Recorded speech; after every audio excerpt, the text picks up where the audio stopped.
Friends and travelers, however you've arrived, I bid you welcome. Here at Let's Be Frank, we're about lives, and above all, living well. I don't suspect a podcast hosted by Benjamin Franklin could be about anything else. In my lifetime, I pursued the practice of moral improvement like a science, recording my successes, and yes, oftentimes reveling in my failings.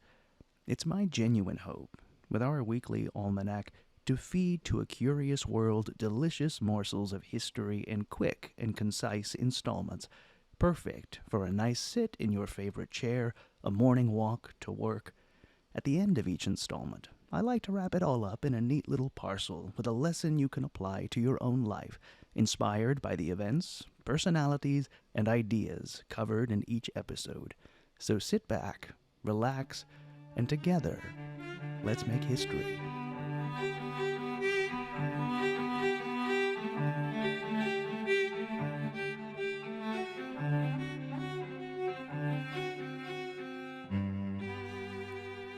Greetings and salutations, dear listener. Welcome to another installment of Let's Be Frank, an auditory almanac for the curious mind with me, your faithful friend and host, Dr. Benjamin Franklin, printer. Before we begin, my beloved Junto, I wanted to bid a special thank you to our Patreon members from the Penny Philosopher tier and above, who came to this month's Coffee House Q&A with our show's co-creator, Master Brian Austin. We had a wonderfully historic time, sharing the research being done for upcoming installments, plans for future seasons, and truly just enjoying one another's company. A reminder to all of our listeners that for $10 a month, you can also unlock this special perk, along with the countless other extra tidbits that comes from our growing historic community, including the weekly podcast, Behind the Benjamin, that shows the other side of Let's Be Frank, and features, again, the wonderful, the lumpy, co-creator of Let's Be Frank, Master Brian Austin. Love the wit and wisdom of Dr. Benjamin Franklin in the 21st century? Become a member of the Junto by joining our Patreon today. You can find the link in this episode's show notes. We'd love for you to join our family. Speaking of family, how are your Halloween plans shaping up, my dear Junto? We announced last week the first annual Dress Like a Benjamin costume contest, for all those ghosts and ghouls who observe tomorrow's festivities and those who don't. My friends, we want to see you, your children, your dogs, your cats, your goldfish's best impression of your favorite founding father. You can upload your ingenious ornamental impersonations to social media and enter to win by tagging us at BFranklinLive on Instagram or TikTok and using the hashtag DressLikeABenjamin. You can also send it to our email, inquiries@bfranklinlive.com, or you can even send it by the postal service, although I confess it may not get to me in time. We've got 4 more days before we select our winner and a $100 cash prize that we're excited to give away. So, my friends, spread it around, get it trending, and make sure to encourage the world to like and follow, that we can enlist new members of our Junto. Now that we've got the minutes and orders of the day taken care of, let's get to today's episode. My friends, let's make some magic. For purposes of good order, this podcast is composed of several primary sources associated with Dr. Ben Franklin's life, knit together to collect it all into one narrative on a cohesive theme. Today's episode is about witches. It's about superstition, and it's about the seductive nature of fear. Thrice the brinded cat hath mewed, thrice and once the hedge-pin whined. Harpier cries, 'tis time, 'tis time, round about the cauldron go, in the poisoned entrails throw. Toad that under cold stone days and nights has 31 sweltered venoms sleeping got, boil thou first in the charmed pot. Double, double, toil and trouble, fire burn and cauldron bubble, and now about the cauldron sing like elves and fairies in a ring. By the pricking of my thumbs, something wicked this way comes. This little excerpt taken from the Bard's immortal Scottish play, has existed side by side in the wide cultural canon of an often vilified and simultaneously venerated figure of folklore and superstition, the witch, and the practice of witchcraft. A crime that for centuries warranted punishments of the highest order, mandated by Scripture, never suffer a witch to live, mandated by society and their distrust of that which moved against the norm, but above all, mandated by a fear and fascination with the unexplainable. Shakespeare capitalized on this long-standing fascination with his weird sisters. His Scottish play was written during the reign of His Majesty King James I of England, formerly James VI of Scotland. Oh, there were gobs of things that we have to thank King Jimmy for, not because of his labors for them one way or another, but because so many people tried to curry his favor and approval by putting his name on it. Bibles, cities, etc., etc., etc. It really is the way of the old world. Man sweats and the king gets the credit. Shakespeare himself was no stranger to this. He knew his audience. He knew the audience he was writing for. A play about a Scottish king undone by witches, performed for a Scottish king who, coincidentally, was almost undone by witches. Now, my friends, around this time, 434 years ago, the seas were uncharacteristically rough. Ships would depart and inevitably would need turn around, it being far too dangerous to life, limb, and property to risk a journey across the tempestuous waters. One such voyage, in September of 1589, bore the new Queen of Scotland, Anne of Denmark, who had married her new husband by proxy, meaning she had only seen his portrait and swiped right to marriage contract, a precursor to both the tender and remote work movements of your time, if I understand them correctly, which I presume I do. But Anne would not make the easy voyage from Denmark to Scotland, no, at least not this time. The vicious storms racked her ship, and they were forced to settle near Norway for repairs. Another attempt was made, and the vessel sprung a leak, and they once again found themselves seeking shelter on the shores of Norway. It was decided they would return to Denmark to ride out the winter until the more seasonal spring tides could bear the new queen to her new-found shores. James, upon hearing of the delay of his new bride, was impatient, was annoyed, and so impatient was he to meet his new bride that he decided he would join her in Denmark. And so, through the winter of that year, they traveled between Denmark and Norway, and then that spring would set sail for Scotland, with vicious storms once more dogging them the entire way. It certainly seemed, my beloved Junto, that some otherworldly power moved against them, and since it certainly could not be the Almighty, no, the Almighty who ordained their union, then what otherworldly forces were plotting against them? The answer would ignite a fervor and lead to an era that would see countless tried and executed out of fear and superstition, a war upon witchcraft.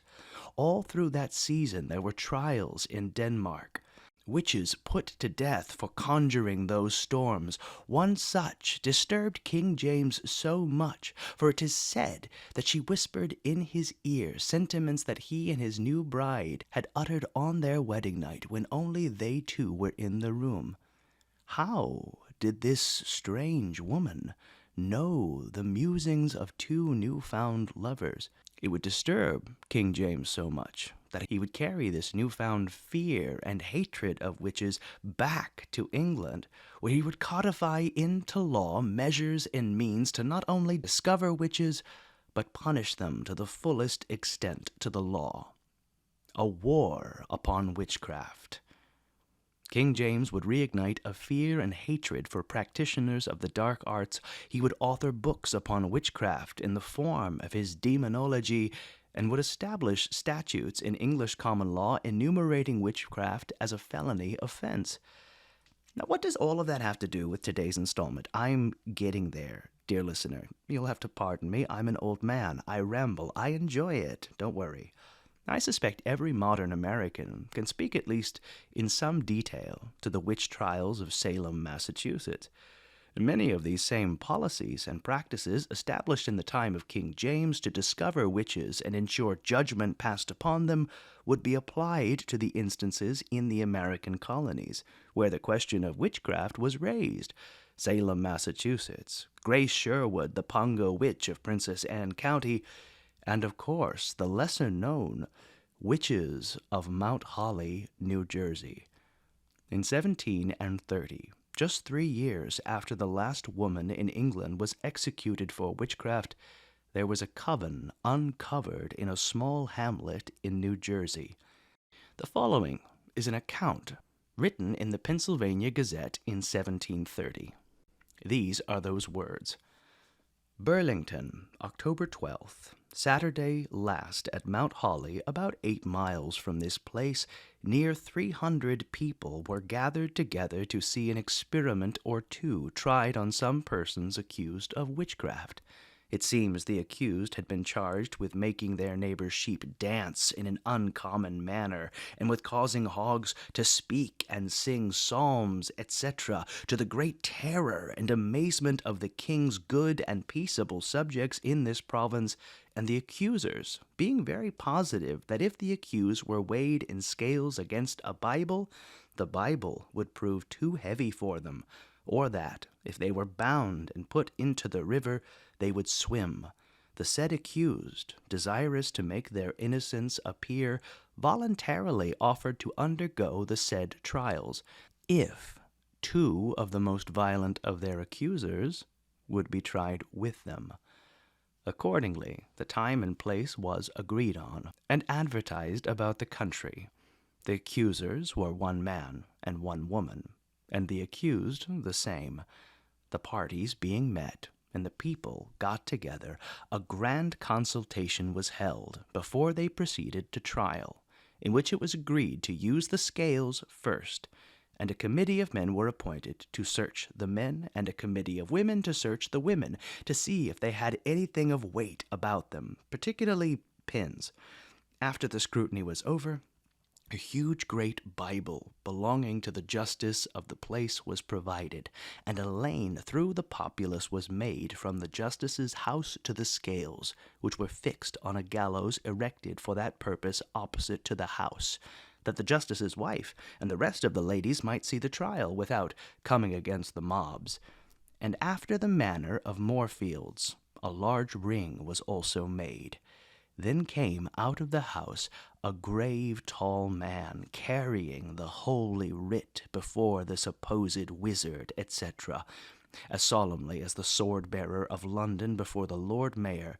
The wizard was first put in the scale, and over him was read a chapter out of the book of Moses, and then the Bible was put in the other scale, which, being kept down, was immediately let go. But to the great surprise of the spectators, flesh and bones came down plump, and outweighed that great good book by abundance. After the same manner the others were served, and their lumps of mortality severally were too heavy for Moses and all the prophets and apostles. This being over, the accusers and the rest of the mob, not satisfied with this experiment, would have the trial by water. Accordingly, a most solemn procession was made to the mill pond, where both accused and accusers, being stripped, saving only to the women their shifts, were bound hand and foot, and severally placed in the water lengthways from the side of a barge or flat, having for security only a rope about the middle of each, which was held by some in the flat. The accusing man, being thin and spare, with some difficulty began to sink at last, but the rest, every one of them, swam very light upon the water. A sailor in the flat jumped out upon the back of the man accused, thinking to drive him down to the bottom, but the person bound without any help came up some time before the other. The woman accuser, being told that she did not sink, would be ducked a second time, when she swam again as light as before. Upon which she declared that she believed the accused had bewitched her to make her so light, and that she would be ducked again 100 times. But she would duck the devil out of her. The accused man, being surprised at his own swimming, was not so confident of his innocence as before, but said, "If I am a witch, it is more than I know." The more thinking part of the spectators were of the opinion that any person so bound and placed in the water, unless they were mere skin and bones, would swim till their breath was gone, and their lungs filled with water. But it being the general belief of the populace that the women's shifts and the garters with which they were bound helped to support them, it is said they are to be tried again in the next warm weather, naked. The fate of the Mount Holly witches and their accusers would remain unknown and highly speculative. Of course, it would later be revealed. The entirety of the affair would be a work of fiction, propagated, for what else? To sell newspapers and give people the thrill of a good scare. Would you know, my dear friends, that this bewitching tale was even rumored to have been created by a very different kind of wizard, one I suspect you're all too familiar with, a wizard well known for commanding the lightning. Are you understanding what I'm saying? I'm talking about myself. It's me. They think I wrote it. Man tends to move through seasons of what they fear, but consistently when the fear of the unknown or uncontrollable grows too great, fingers are raised and witchcraft is declaimed. Happy we should be, my friends, in the 21st century, to derive a little fun from our fear this Halloween. Which leads us, my friends, to your lesson for the day. Fear, like all things in moderation, can be a very good thing. It can excite us, thrill us, remove us from our comforts just enough to change the way we think. It's when that fear grows too large that we begin to look for something or someone to blame. We look to make someone suffer for the sufferings in life that we cannot control. The lesson for today, my beloved Junto, is this Halloween: fear responsibly. That's all for today's installment. Would that we had more hours in the day, but as always, we have nothing but time between us. Resource materials and images from this week's episode can be found in the journal section at www.bfranklinlive.com. If you like the show, subscribe and stay up to date with all the latest gossip and news, and do me the kindness of leaving a review. You can follow us on Facebook at Let's Be Frank and Instagram at BFranklinLive. And finally, dear listener, spread the word. Tell your family, tell your neighbors, tell your horse, I don't care. Let's make our intellectual Junto grow. And now, dear listeners, our time together must come to an end. Fare thee well, and always remember, when you're good to others, you are best to yourself. Until we meet again, I remain your humble and obedient servant, Dr. Benjamin Franklin, Printer. Stay curious, my friends.